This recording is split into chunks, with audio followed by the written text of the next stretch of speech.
Nashville, some say conversation must turn into action, while others are urging caution. Two really different schools of thought about the potential of changing Nathan Bedford Forrest Day and removing the Confederate general's bust from Tennessee's capital. State Capitol Newsroom reporter Chris Bungard has the latest.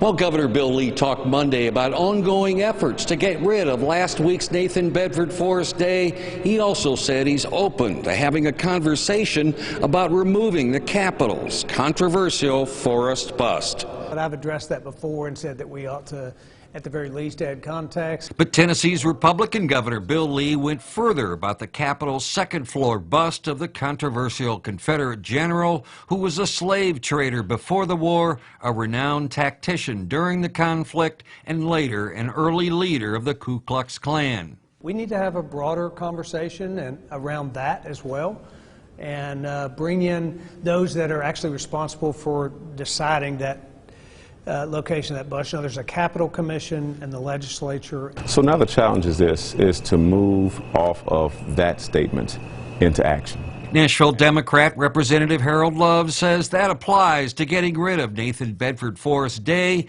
and starting the conversation about removing Forrest's bust.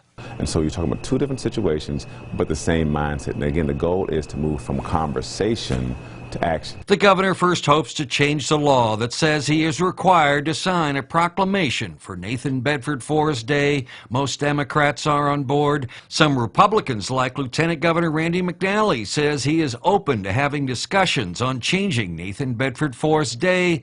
But the Senate leader defers to a group called the Capitol Commission for removing the Forrest bust. The Capitol Commission did not follow through with what many of us hoped they would do. The renewed debate about Nathan Bedford Forrest is just starting. Reporting from the state capitol, Chris Bungard.